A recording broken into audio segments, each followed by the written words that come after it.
Antes de iniciarmos, já se inscreve no canal, deixe seu like, curta, comente e compartilhe.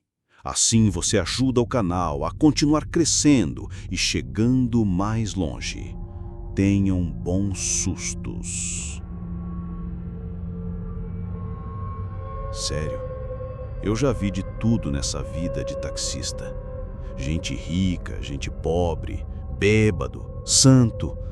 Mas nada se compara ao que aconteceu na noite de finados do ano passado. O céu estava um breu, uma garoa fininha caindo e deixando o asfalto com um brilho macabro. Eu estava parado no ponto da Praça da Sé, já quase desistindo de pegar mais corrida, quando um sujeito acenou. Ele estava meio encolhido sob a marquise de uma loja fechada, e a luz do poste batia nele de um jeito estranho, deixando o rosto na sombra. Pensei, mais um que bebeu demais. Ele entrou, e o silêncio preencheu o carro. Não o silêncio normal de quem está cansado, mas um silêncio pesado, gelado. Dei uma olhada rápida pelo retrovisor. O sujeito estava com um chapéu Panamá meio surrado, desses que a gente não vê mais por aí. E um terno escuro que parecia velho, mas impecavelmente limpo. A pele dele era de um branco pálido, quase transparente. E os olhos... os olhos... Eles não tinham brilho, sabe? Eram como duas contas de ônix, fixos no nada. "Para onde o senhor vai?" perguntei, tentando quebrar o gelo. Ele demorou para responder e, quando abriu a boca, a voz saiu num sussurro arrastado, como folhas secas roçando no chão. Rua da Consolação. Número 723. Estranhei. A Consolação é uma rua grande, mas 723? Parecia um número baixo demais para aquela região movimentada.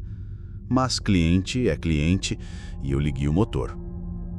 Fui subindo a Consolação e o tráfego estava meio parado, o que me deu tempo para observar o passageiro pelo retrovisor. Ele não se movia, não respirava alto, nem sequer piscava. Parecia uma estátua. O cheiro no carro também começou a mudar. Um cheiro de terra molhada, de flores murchas, de algo antigo e esquecido. Um cheiro de cemitério. O ar-condicionado estava ligado, mas um frio cortante começou a subir pela espinha. Tentei me concentrar na rua, nos outros carros, mas a presença dele no banco de trás era sufocante. Cheguei no número 723. Para minha surpresa, não era um prédio nem uma casa. Era um muro alto, coberto de era, e por trás dele vi o topo de lápides. Era o cemitério da Consolação. Engoli em seco. "Senhor, aqui é o cemitério", falei com a voz um pouco embargada. Ele não respondeu de imediato. Lentamente, muito lentamente, ele estendeu a mão pálida e colocou-a sobre o meu ombro. A mão estava fria, mais fria que o mármore. Eu senti um arrepio que foi da nuca até a sola do pé. "Sim", ele sussurrou, e o som parecia vir de muito longe, de outro lugar. "Eu moro aqui."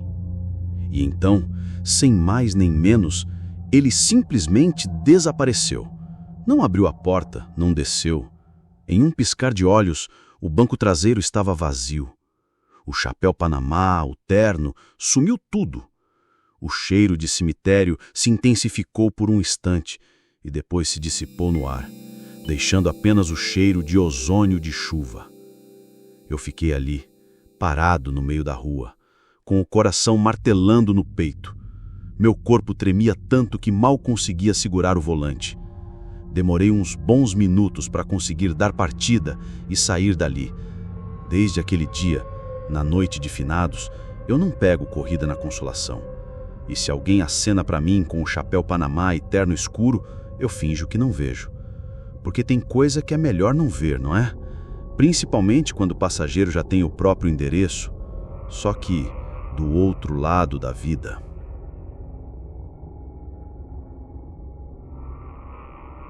No escuro e úmido inverno de 2008, lembro-me vividamente de uma noite que virou minha vida de cabeça para baixo. Eu dirigia meu táxi pelas ruas vazias de Porto Alegre, o rádio chiando baixinho, quando um arrepio percorreu minha espinha, daqueles que não têm explicação. O relógio no painel marcava 3h33 da madrugada. Poucos segundos depois, uma figura apareceu na beira da estrada, no meio do nada, sob a luz fraca de um poste oscilante. Era uma mulher alta e magra, vestindo um vestido de noiva branco, manchado de lama e com a barra desfiada. Os cabelos escuros emolduravam um rosto pálido, e seus olhos, os olhos, eram de um azul tão intenso que pareciam perfurar a noite, mas estavam fixos em um ponto distante, como se ela não estivesse realmente ali. Ela não acenou, apenas ficou parada, uma estátua sombria. Meu instinto gritava para que eu seguisse em frente, mas algo me impeliu a parar. Abri a janela, e a voz dela era um sussurro quase inaudível, mas estranhamente claro. "Cemitério da Santa Casa, por favor." O cemitério ficava do outro lado da cidade, um lugar que a essa hora era puro silêncio e lápides. Ela entrou no banco de trás e um cheiro de terra molhada e flores murchas preencheu o carro. O ar ficou pesado, gelado, mesmo com o aquecedor ligado. Pelo retrovisor, tentei fazer contato visual, mas ela continuava a olhar para o vazio, as mãos cruzadas no colo, tremendo levemente. A viagem foi longa, os minutos se arrastavam como horas. O silêncio dela era mais perturbador do que qualquer barulho. Chegamos ao cemitério. A entrada estava escura, os portões de ferro parecendo ainda maiores sobre a luz dos meus faróis. "É aqui", eu disse, a voz mais baixa do que eu pretendia. Ela não se moveu imediatamente. Estendi a mão para ligar a luz interna, mas antes que eu pudesse, ela sussurrou: "Obrigada, meu amor." O corpo dela se desfez lentamente no banco de trás, como fumaça, antes que eu pudesse sequer piscar. O cheiro de terra e flores murchos se intensificou por um instante e depois sumiu, deixando para trás apenas o frio cortante do carro e o silêncio mais absoluto que já experimentei. Saí do carro cambaleando, o coração batendo descompassadamente. Meus olhos foram atraídos para uma lápide antiga, quase invisível na escuridão. Um nome gravado: Ana Lúcia, 1956 a 1988. E uma foto desbotada, de uma mulher com olhos azuis intensos e um vestido de noiva branco. A data de falecimento era 25 de dezembro de 1988, e eu me lembro de ter lido na reportagem que o acidente que a vitimou foi às 3h33 da madrugada. Desde aquela noite, nunca mais fui o mesmo. Cada corrida de táxi no turno da madrugada me traz de volta aquele frio na espinha, o cheiro de terra e flores murchas e os olhos azuis que parecem me seguir. Sei que muitos não acreditariam, mas para mim, aquela corrida foi real demais para ser apenas uma coincidência. Ela deixou uma marca, uma lembrança sombria de que, às vezes, o mundo dos vivos se cruza com o que está além, de formas que a razão não consegue explicar. O turno da noite sempre teve uma aura diferente. As ruas, antes cheias de vida, tornavam-se labirintos silenciosos e sombrios. E para um taxista como eu, com 20 anos de estrada, cada noite trazia suas próprias histórias. Algumas engraçadas, outras tristes e algumas que preferia nunca ter vivido. Era uma terça-feira chuvosa, dessas que a garoa fina e persistente parece penetrar na alma. Perto das 2h, o rádio chiou, indicando uma corrida na região do Cemitério da Consolação. Já estranhei. Quem pediria um táxi ali, a essa hora, com essa chuva? Pensei em recusar, mas a tarifa seria boa, e a noite estava morta. Decidi arriscar. Quando cheguei, o que vi foi uma cena que congelou meu sangue. Na calçada em frente ao portão principal, iluminada apenas pelo fraco brilho dos postes enevoados, estava uma mulher. Ela vestia um vestido branco, elegante, mas que parecia velho, de um tecido pisado. Os cabelos, longos e escuros, estavam molhados e grudados ao rosto pálido. O mais estranho, porém, eram os olhos. Grandes, escuros, com um brilho que não era de vida, mas de uma tristeza profunda, quase ancestral. Mesmo sentindo um arrepio na espinha, o profissionalismo falou mais alto. Abri a janela e perguntei: "Chamou um táxi, senhora?" A voz dela era um sussurro, quase inaudível por causa da chuva. "Sim, para a Rua Augusta, número 1500. O endereço não era dos mais distantes, mas o tom dela era como se cada palavra fosse um esforço imenso." Ela abriu a porta de trás e entrou. Senti um frio intenso invadir o carro. Um frio que nada tinha a ver com a chuva lá fora. Um cheiro peculiar, de terra molhada e algo mais. Algo doce e rançoso, como flores murchas, preencheu o ambiente. Pelo retrovisor, tentei encará-la, mas ela manteve o olhar fixo na janela, com as mãos pálidas e finas cruzadas no colo. Comecei a dirigir. O silêncio dentro do carro era quase palpável, quebrado apenas pelo som dos limpadores de para-brisa e pelo motor. De vez em quando, eu tentava puxar assunto. "Noite feia para sair, não é, senhora?" Ela nunca respondia, apenas virava a cabeça ligeiramente, como se estivesse me ouvindo, mas sem expressar nada. Enquanto passávamos pela Avenida Paulista, notei algo estranho. A borda do vestido dela, onde encostava no banco, parecia estar um pouco úmida, como se tivesse acabado de sair de um lugar alagado. E o mais bizarro, não havia uma gota sequer escorrendo de suas roupas, apesar da chuva lá fora. Era como se a umidade fosse parte dela, algo que ela carregava consigo. Minha intuição gritava. Meu corpo estava tenso, as mãos apertando o volante. Eu sabia que algo estava muito errado, mas o quê? Pensei em parar o carro e perguntar se ela estava bem, mas a imagem daqueles olhos e o cheiro estranho me paralisavam. Finalmente, chegamos à Rua Augusta. Quando parei em frente ao número 1500, uma loja de antiguidades com as luzes apagadas e uma placa de "aluga-se", a mulher fez um movimento. Pelo retrovisor, vi que ela estendeu a mão e sobre a palma havia algumas moedas antigas, escurecidas, quase enferrujadas. "Era aqui está", ela sussurrou. Peguei as moedas, sentindo a frieza delas na minha mão. Eram exatamente o valor da corrida. Quando levantei os olhos para o retrovisor para agradecer, o banco de trás estava vazio. Um arrepio tão forte me percorreu que tive que segurar o volante para não tremer. Olhei para a loja, para a calçada, para todos os lados. Não havia ninguém. A chuva continuava, mas a rua estava deserta.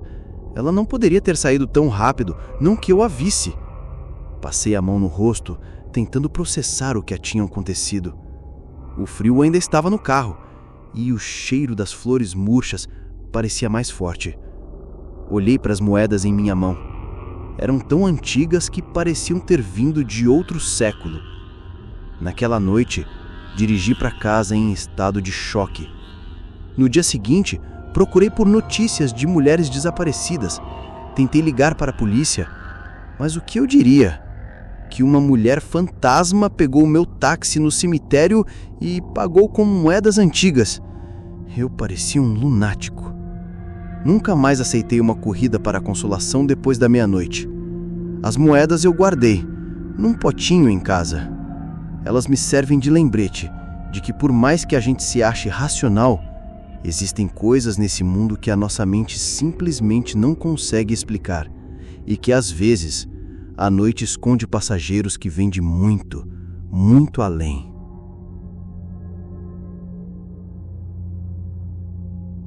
O asfalto quente do verão paulistano sempre me trouxe uma sensação de familiaridade, mesmo nas noites mais estranhas. Eu, o taxista que já viu de tudo, achava que nada mais me surpreenderia depois de fantasmas no banco de trás. Mas o que aconteceu numa noite de carnaval, em plena Vila Madalena, me fez questionar a sanidade da minha própria mente. Era uma madrugada de quarta-feira de cinzas, mas a folia ainda ecoava em alguns bares isolados. Eu estava cansado, rodando sem muito propósito pela rua Aspicueuta, quando vi uma cena inusitada. Em vez de foliões, uma criança pequena, talvez uns 7, 8 anos, estava sentada sozinha na calçada, perto de uma árvore grande e retorcida. Ela usava um pijama listrado e segurava um ursinho de pelúcia velho e desbotado. Meu primeiro instinto foi parar e perguntar se estava perdida. Quem deixaria uma criança sozinha ali, àquela hora? Abri a janela e chamei. Ei, garoto, está tudo bem? Onde estão seus pais? Ele levantou a cabeça. Seu rosto era pálido e os olhos, grandes e escuros, tinham um brilho que não era de medo, mas de uma profunda melancolia, quase um vazio. Ele não chorava, não tremia, apenas apontou um dedo pequeno e sujo para a frente, para uma rua que eu sabia ser um beco sem saída. Para a Rua Harmonia, no final dela. A voz dele era um fio, quase um sussurro, mas surpreendentemente clara para uma criança. Senti um arrepio. Não era o frio habitual dos meus encontros sobrenaturais, mas um calafrio interno, como se a temperatura da minha alma tivesse caído. Mesmo assim, a preocupação com a criança falou mais alto. Abri a porta de trás. Ele entrou e o cheiro... o cheiro era o mais perturbador de todos. Não era de terra, nem de pó. Era um cheiro de doce mofado, de bolo de aniversário esquecido, misturado com algo metálico e enferrujado, como sangue seco. Comecei a dirigir lentamente pela Rua Harmonia. A criança permaneceu em silêncio absoluto no banco de trás, o ursinho apertado contra o peito. Pelo retrovisor, eu tentava vê-lo, mas ele parecia se misturar com a escuridão do banco. Notei que as mãos dele estavam estranhamente limpas para alguém que estava sentado na calçada, mas as unhas eram compridas e tinham um tom azulado. A rua foi ficando mais escura e estreita. As casas, antes cheias de vida, davam lugar a muros altos e pichados.